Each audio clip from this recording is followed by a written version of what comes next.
Hello subscribers and welcome back to episode number 5 to money making methods. So basically in this method it's going to be a pretty obvious method that's shown all over YouTube, of course, that you've seen probably many times if you're researching money making guides. But it's going to be about frost dragons. Frost dragons are great money. I'm just making sure that you guys know that frost dragons are still out there. And also another reason why I'm making this is because frost dragon bones are now 16k each. So they're pretty much at about an all-time high. So yeah, that's pretty much why I'm remaking this money making method, to remind you guys that Frost Dragon Bones went up a lot more, and the Dragon Visages are pretty common here, and so are Ancient Effigies. So keep in mind, this money making guide is way better with the Yak, and with the War Tort, it's about half as good, so it's still decent. I would recommend any level to do it, especially if you have a Chaotic Maul and Super Anti-Fires, then it's probably your favorite little fun of joy. So pretty much for the gear, you can use Royal D'Hide, you can use Void, you can use Bandos, you can use Torva if you got it. You probably won't have Torva if you're using this money making guide, or you can use Dual Dragors or whatever floats your boat, okay? Anything you want.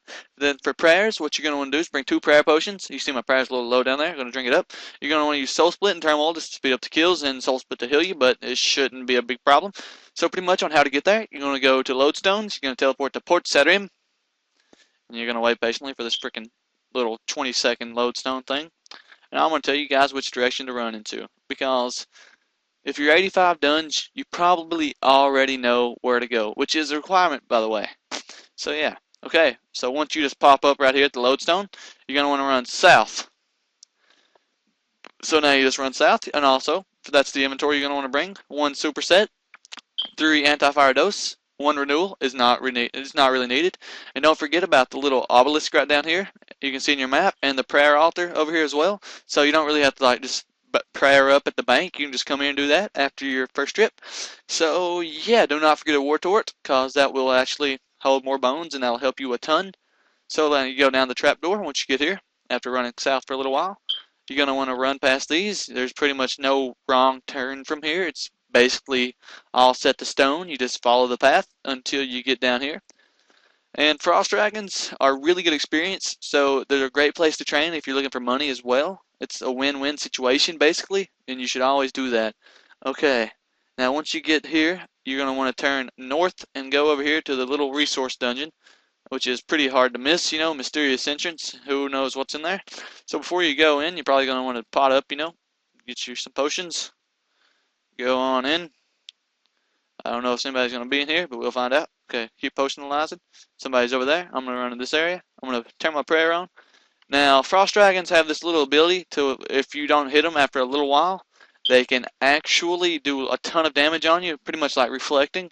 So if they're getting orbs around them, what you're going to want to do is basically run away and do not attack them, because if you do, you're going to start getting raped, and I'm not over exaggerating. And you see in there, you got 1.4k experience for that, so that was really awesome. And now the Frost Dragon Bones and Water Talismans are good money too, so you can pick those up if you want, and they're noted, so yeah, it's a win-win situation as well.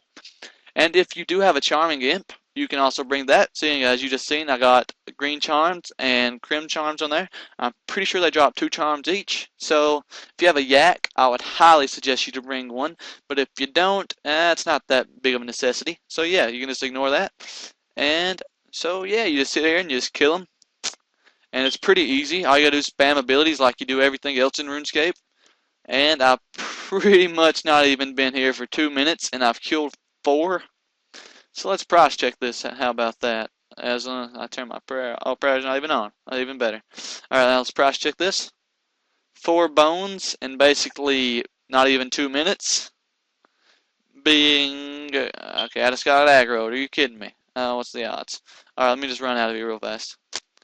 So yeah, I'm just reminding you guys, I'm sure you guys already know how to kill it. I was just warning you about the little charge ability that they have. And do not forget a super anti-fire. That's pretty much a necessity no matter what dragon you go to. And if you don't have a super anti-fire, what you can do is pray mage and bring a normal anti-fire. That works decent, but not near as good. So, yep, you can see the bones are almost 16k each right now, so that is insanely crazy. And I also got 13k in water talismans, so that's 76k in about 2 minutes. Add some banking time to it, it's about 1.5 mil per hour if you have a tort, and it's also about 3 mil per hour if you have a yak. And if you have a spirit tiger bird, I'd say about 1 mil per hour. So I hope this money making guide refreshed your memory, that lets you know that frost dragons are still out there, and I hope it helped you guys. So, yep, see you guys.